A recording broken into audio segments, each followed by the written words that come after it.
Hi everyone, today I am discuss about conservative force।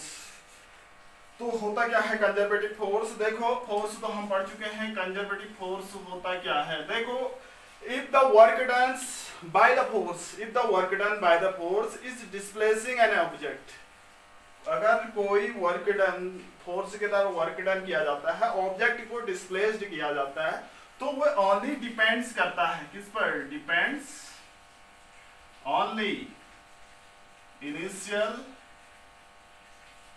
And final position पर। देखो, अगर work done किसी force के द्वारा किया जाता है तो डिस्प्लेसिंग जो ऑब्जेक्ट को डिस्प्लेस करता है वो ओनली डिपेंड करता है इनिशियल और final positions of the object, not depends on the nature and path followed. यानी पाथ पर क्या नहीं करता है? डिपेंड नहीं करता है। पाथ पर इंडिपेंडेंट होता है। इंडिपेंडेंट पाथ पर क्या होता है? इंडिपेंडेंट होता है ओनली उसके इनिशियल और फाइनल के पोजीशन पर। ऐसा वर्क डन जो क्या इनिशियल और फाइनल पोजीशन पर डिपेंड रहता है, जबकि पाथ पर डिपेंड नहीं रहता है। तो ओनली इनिशियल और फाइनल पोजीशन। तो इस टाइप के फोर्स को हम क्या कहते हैं? Conservative force. कैसे? if the work done by the force is displacing an object, if the work done by the force is displacing an object depends on the initial and final positions of the object, not on the nature of the path followed between initial and final position. Such forces is called known as conservative forces। देखो, ये है हमारा क्या? ये है initial और final position. ये कहां से जा रहा है, कहां से जा रहा है? चाहे यहां से जाओ, चाहे ऐसे जाओ, चाहे ऐसे जाओ। आप यहां से यहां तक कितना फोर्स यूज हो रहा है? तो A to B। ये इस पर और इस पर डिपेंड करेगा, जबकि इस पर नहीं करेगा, इस पर नहीं करेगा, इस पाथ पर डिपेंड नहीं करेगा, ओनली इनिशियल और फाइनल पोजीशन पर ही डिपेंड करता है। इसे हम कहते हैं कंजर्वेटिव फोर्स। इसके एग्जांपल जो होते हैं आपके, ग्रेविटेशनल फोर्स क्या है? कंजर्वेटिव फोर्स है।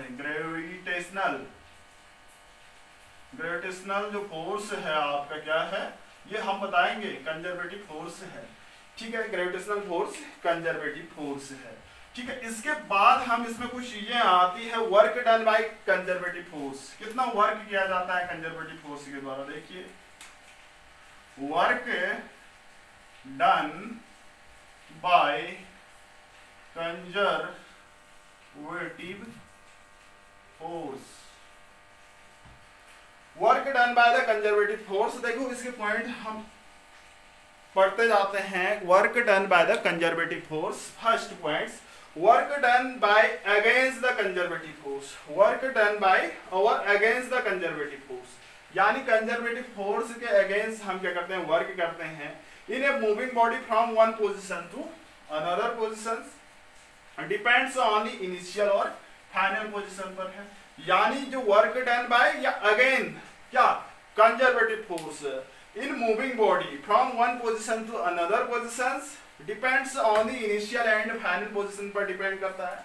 सेकंड पॉइंट से आपका, it does not depends upon the nature of the path, यानी पाथ के नेचर पर डिपेंड नहीं करता है, यानी कितना फॉलो कर रहा है।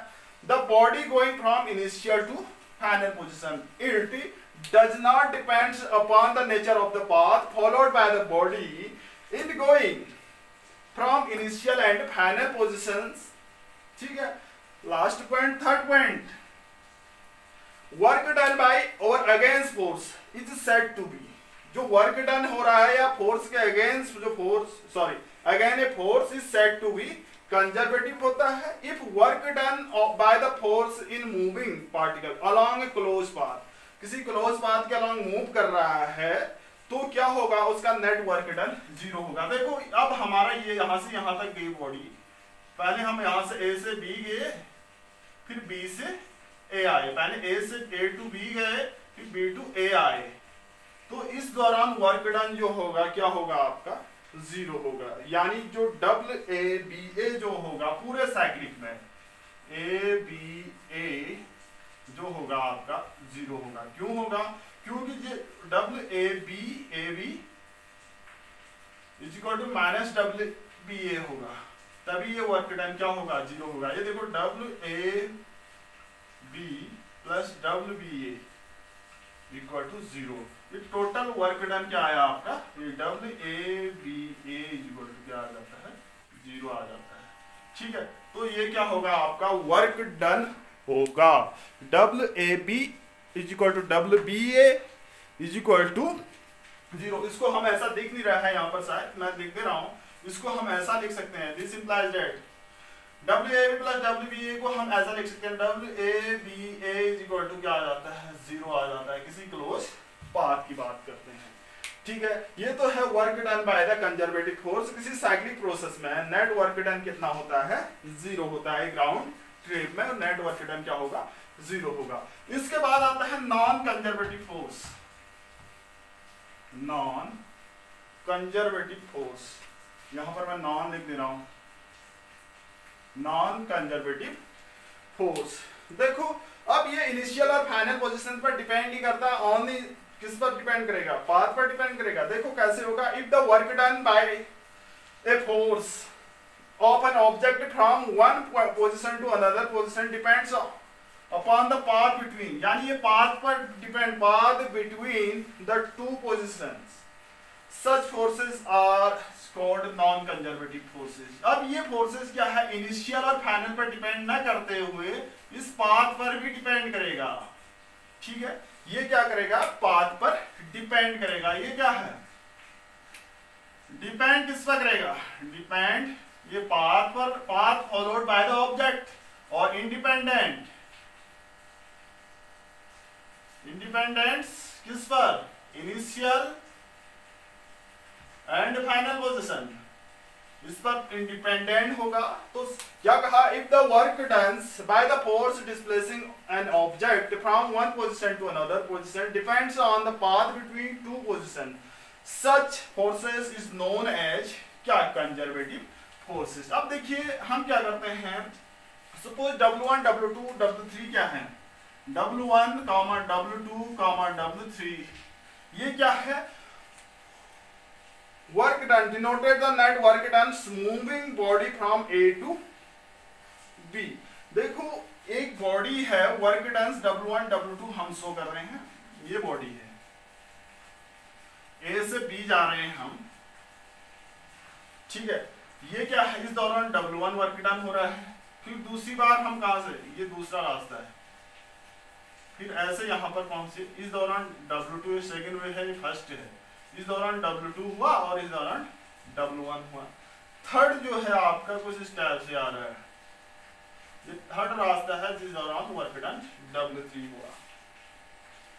ठीक है, W1 एंड W2 ये क्या है आपका एक ही रास्ता है। एक बार हम यहां से होकर यहां गए, एक बार सीधे गए, एक बार ऐसे गए, तो वर्क डन ये पाथ पर डिपेंड करेगा।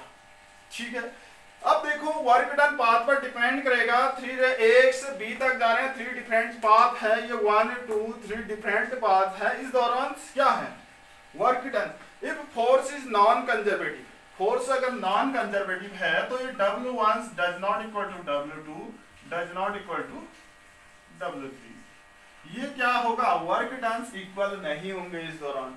कब, जब फोर्स कंजर्वेटिव है तो वर्क डन ऐसा होगा। तो ऐसे दूसरे डायग्राम पर जाते हैं, हम A से B जा रहे हैं, A से, इसको इरेज कर देते हैं, ऐसे दूसरा डायग्राम हम देखते हैं। ये क्या है, A है और ये B है, यहां से हम यहां जा रहे हैं, यहां से हम यहां जा रहे हैं, दो रास्ते हैं इसमें, A से B की ओर जा रहे हैं, फिर B से A की ओर आ रहे हैं, दूसरा रास्ता। ठीक है, ये क्या है, एक क्लोज पाथ है, क्लोज पाथ है। A क्या है, 1 A से 1 की ओर होते हुए हम कहां पहुंचे, B पर पहुंचे। A से 1 की ओर होते हुए B पर पहुंचे, B से हम 2 कर गए, 2 से हम A पर गए। ठीक है, गए तो W1 वर्क डन है moving particles A to B, A1 to B अगर जाते हैं तो इस दौरान वर्क डन W1 करना पड़ता है। ठीक है, W2 work done moving from, W2 कहां से आ रहे हैं, B से 2 की ओर आ रहे हैं, फिर A पर आ रहे हैं, तो इस दौरान W2 क्या करना पड़ रहा है, वर्क डन करना पड़ रहा है। ठीक है। Then for a non conservative force, फिर क्या है, नॉन कंजर्वेटिव फोर्स है तो W1 does not equal to क्या होता है, W2 होता है। ठीक है, तो एक साइक्लिक प्रोसेस में अगर हम यहां से यहां जाते हैं फिर यहां से यहां आते हैं, उसमें क्या होता है, इक्वल वर्क डन होता है, लेकिन यहां पर नहीं होगा। हेंस नेट वर्क डन है close path A B is non zero. देखो नॉन नेट वर्क डन क्या होगा, net work done W A B A जो होगा आपका नॉन जीरो होगा, नॉन जीरो। किसमें, नॉन कंजर्वेटिव फोर्स में वर्क डन नॉन जीरो होगा, जबकि कंजर्वेटिव में ये जीरो आता था। ठीक है, कॉमन एग्जांपल्स इसके देख ले, क्या क्या होता है, कहां कहां भी वर्क डन जीरो नहीं होता है। देखो एक तो होता है फोर्स ऑफ फ्रिक्शन, इंपोर्टेंट है, हम बताएंगे फोर्स ऑफ फ्रिक्शन, इसमें वर्क डन क्या होगा, नॉन जीरो होगा। विस्कस फोर्स, विस्कस ये भी आपके सिलेबस में है, विस्कस फोर्स हम पढ़ चुके हैं, नहीं ये पढ़ा है, ये पढ़ेंगे हम। टेंशन हम पढ़ चुके हैं, ये भी क्या है आपके नॉन कंजर्वेटिव फोर्सेस हैं, जिसमें वर्क डन क्या नहीं होता है, जीरो नहीं होता है। तो work done by the non friction forces की बात करते हैं तो क्या होता है, वो उसके पाथ पर डिपेंड नहीं होता है। देखो फ्रिक्शन फोर्सेस की बात करते हैं, कैसे एक्सप्लेन कर सकते हैं, हमें नॉन कंजर्वेटिव फोर्स है। सो द सिचुएशन, ये क्या है, सपोज ये सिचुएशन दिखा रहे हैं हम, कोई ये क्या है, ब्लॉक है, इस सरफेस पर रखा है, इस पर हम m फोर्स, m मास की बॉडी है, इस पर फोर्स F अप्लाई कर रहे हैं, तो इसका क्या होगा, इस डायरेक्शन में क्या होगा, फ्रिक्शन फोर्स होगा। लिमिटिंग फ्रिक्शन की बात कर रहे हैं, जब हम अप्लाइड फोर्स कर रहे हैं तो लिमिटिंग फ्रिक्शन। तो इस टाइम क्या है आपकी S क्या है, जीरो है। जैसे ही S ने मूवमेंट करना शुरू किया, ये M है और ये क्या हुआ, हमने फोर्स अप्लाइड किया, इस दौरान क्या हुआ, F S मैक्स, और ये मोशन में है S, अब S क्या है, मोशन में है, फ्रिक्शन। तो इस फिगर ये फिगर शो क्या कर रहा है, force F insufficient to overcome, यानी ये फोर्स सफिशिएंट नहीं है इसको खींचने के लिए। इसमें क्या है, ये फोर्स पुल कर रहा है, खींच रहा है, यानी अप्लाइड फोर्स क्या है, इसमें अप्लाइड फोर्स ज्यादा होगा, Fs मैक्स से फ्रिक्शन फोर्स से क्या होगा, ज्यादा होगा, तभी खींच पा रहा है। इसमें क्या होगा, ये कम होगा आपका, इस दौरान इसमें क्या होगा, F जो होगा लेस देन होगा Fs मैक्स से, तभी ये आगे नहीं बढ़ रही है, ये आगे बढ़ रही है। ठीक है, work done by the friction force क्या होगा, इस दौरान नेगेटिव होगा। जब हम खींच रहे हैं तो क्या होगा, अगर अप्लाइड फोर्स ज्यादा है और Fs मैक्स है तो फ्रिक्शन फोर्स के द्वारा क्या होगा, वर्क डन नेगेटिव होगा। एक और केस आता है, अगर हम block A is placed block B, देखो नेक्स्ट है, दो ब्लॉक है हमारे, ये बी है और ये ए है, ये ए है और ये बी है, ये ए है और ये बी है। इस पर हम फोर्स F अप्लाई करते हैं, फोर्स F अप्लाइड करेंगे तो क्या होगा, A is pulled with force F, friction force does positive, work done blocked by the क्या होगा, ये नेगेटिव होगा आपका।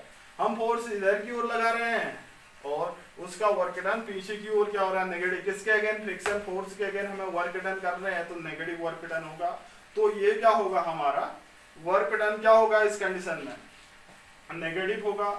वर्क डन फ्रिक्शन के वर्क डन फ्रिक्शन, अगर हम क्या करते हैं, दूसरी इसी कंडीशन की बात करते हैं, हम ए को हमने आगे की ओर खींचा, A is pulled with the force does not positive, force does positive, work on the B and negative work on the A, क्या होगा, बी पर नेगेटिव होगा क्योंकि इसका बी फोर्स है, इस पर नेगेटिव होगा और इसमें क्या होगा, पॉजिटिव होगा। तो टोटल वर्क डन जो क्या होगा, एक में पॉजिटिव होगा, एक में नेगेटिव होगा, लेकिन से जीरो नहीं होगा, तभी ये फ्रिक्शन फोर्स क्या है, आपका कंजर्वेटिव फोर्स है।